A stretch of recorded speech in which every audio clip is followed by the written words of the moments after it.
오프닝 멈추지 않는 관세 폭주. 안녕하세요. 연방대법원의 제동에도 멈추지 않는 트럼프 대통령의 관세 폭주. 오늘 집중적으로 파헤쳐 볼 소식입니다. 트럼프 대통령이 대법원으로부터 상호관세 위법 판결을 받은 지 단 하루 만에 전 세계를 상대로 또다시 15% 관세라는 초강수를 뒀습니다. 최고 법원이 막았는데 대체 어떻게 하루 만에 부활한 걸까요? 그리고 불확실성의 늪에 빠진 우리 경제에는 어떤 후폭풍이 몰아칠까요? 지금부터 핵심만 명확히 짚어드리겠습니다. 파트 1 대법원의 제동과 트럼프의 분노. 사건의 발단은 지난 20일이었습니다.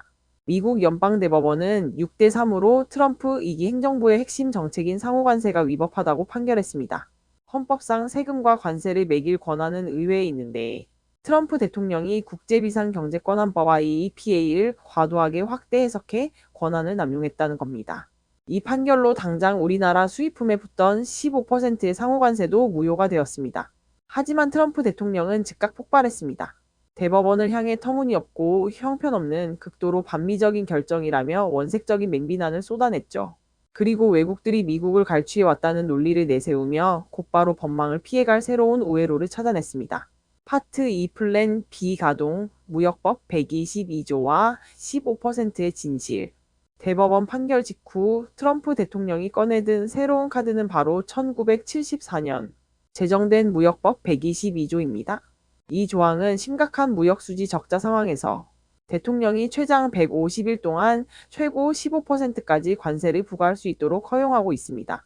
애초에 트럼프는 10%의 글로벌 관세를 매기겠다고 발표했습니다.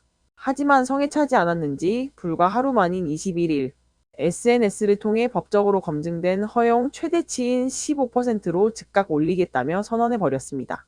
문제는 이 122조를 발동한 미국 대통령이 역사상 단 한 명도 없었다는 점입니다.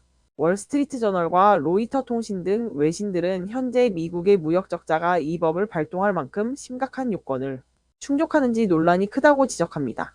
게다가 관세는 의회의 권한이라는 대법원의 핵심 논리가 똑같이 적용될 수 있어 또다시 거대한 소송전으로 이어질 가능성이 높습니다. 트럼프 대통령은 이 122조를 통해 150일, 즉 5달이라는 시간을 벌어둔 상태입니다. 이 기간 동안 무역법 301조 등을 활용해 영구적으로 관세를 매길 또 다른 대체 수단을 내놓을 계획입니다. 파트 3 한국 경제와 수출에 미칠 영향. 그렇다면 당장 우리나라에는 어떤 영향이 있을까요?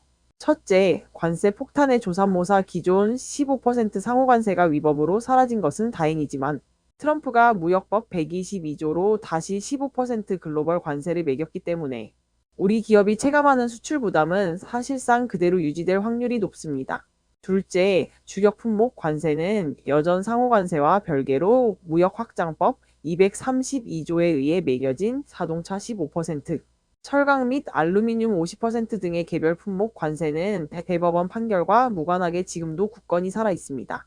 셋째, 섣부른 협상 흔들기는 금물 전문가들이 가장 우려하는 것은 불확실성 리스크입니다. 상호관세가 무효화되었다고 해서 우리 기업들이 기존에 맺었던 대미 투자 약속이나 무역 협상을 재검토하려 든다면 벼르고 있는 트럼프 행정부의 본보기, 압박 타깃이 되어 더 뼈아픈 보복 조치를 당할 수 있습니다. 클로징 향후 과제. 정리하자면 대법원의 판결로 제동이 걸리긴 했지만 트럼프 대통령은 수단과 방법을 가리지 않고 15% 관세 장벽을 강행하고 있습니다. 우리 정부와 기업은 환호할 틈도 없이 앞으로 150일 안에 쏟아질 트럼프 행정부의 추가적인 관세, 조치무역법 301조 등에 대비해 철저한 플랜 B와 리스크 관리 전략을 세워야 할 시점입니다. 오늘 소식은 여기까지입니다. 영상이 유익하셨다면 구독과 좋아요 부탁드립니다. 시청해주셔서 감사합니다.